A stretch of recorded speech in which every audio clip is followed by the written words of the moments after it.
Hello soil lovers, Regen Ray here. Today Helen and Hugo came and visited me in my apartment in the city. They had a wedding to attend to, and today Hugo and I sat down and we spoke about the connection with consumers wanting to know where their food comes from. And this comes very evident with some of the videos that I've been creating. I really hope that you have liked this video and subscribed to our channel and seen some of the other videos that I've been creating as I've been traveling around in different parts of the world and just really getting to meet people who are wanting to be connected to their food source. And so living in an apartment here in the city, it is becoming more and more evident that consumers are wanting to know where their food's coming from. They are looking for whether things are organic or knowing the farmer.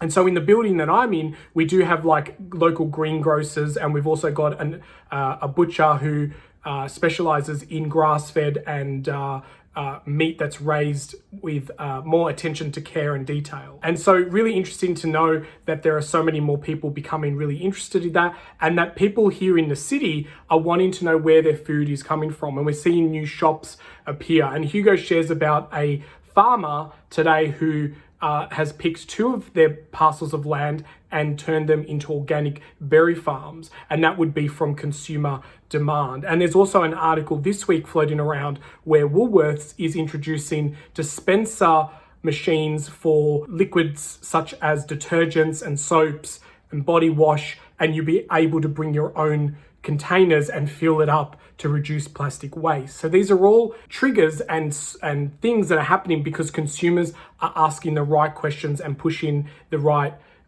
companies to make change. So I'll leave it up to Hugo to share his story about a berry organic farm here in, I think their farm is in New South Wales, but a very big grower and producer to the local supermarkets. Hello, I'm Hugo Disler, and my wife's Helen Disler, and Ray Milidoni. We're part of the Farming Secrets team, or we are actually the Farming Secrets team. And I just want to have a bit of a chat today. Today we had the pleasure of coming into the city to witness a Jewish wedding, and it was quite refreshing. It's the first one I've been to, but it was highly spiritual rather than religious. And it reminds me of a leading consultant who said the best farmers are spiritual. And the other thing too is I'm here in the city, and there's a big connection, or growing connection, between city folks and farming. And it was very interesting to see this article in our Victorian Weekly Times magazine about this very big farming outfit, started as a family outfit called the Costa Group.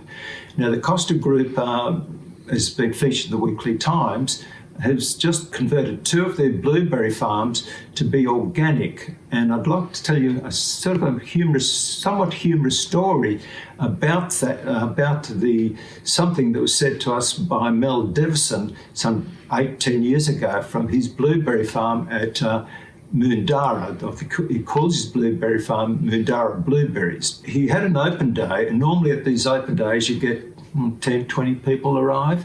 In this particular open day, he had 200 people arrive.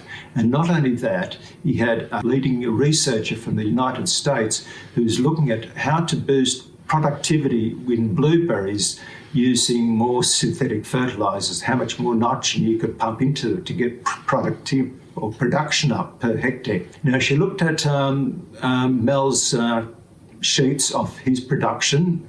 He's up with, if not the highest blueberry production in Australia.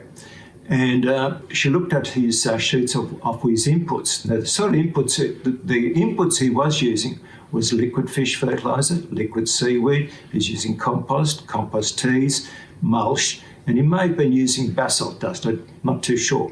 So she looked at the figures, and she saw 300 grams of nitrogen. I'm just quoting things which I remember now. 200 grams of phosphate, and right there, she saw these grams, and she thought, well, that's not much product to get this production.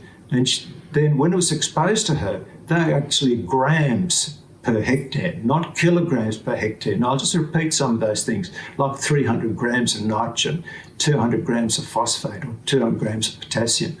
And this is where is what this is the connection we really want between people in the city here and the farmers who are producing food. That is what people are wanting now. The more people are wanting this sort of food.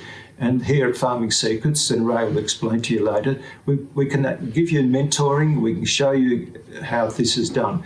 So thank you very much, Ray, for filming this little snippet of the contrast between huge kilograms of product to get productivity to minuscule amounts of productivity to get leading production of blueberries. And it's great to see a huge company like Costas converting 25 hectare properties to organics. It's just a great move, Ray.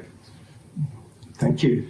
Well, there you have it. Big shout out to Helen and Hugo for bringing me these beautiful flowers to my apartment. Their fragrance is absolutely amazing. So before we head off, just make sure that you like this video because it tells the Facebook algorithm that the content we're making is valuable and useful, and it gives us some understanding of the content you want to hear. Make sure that you subscribe to our YouTube channel to know about more exciting content that we release on a weekly basis, and hit the notification bell because that means that you'll get notified so you don't miss out on any of the content that we create. Until next time, I'm Regen Ray. Keep digging deeper into your soils.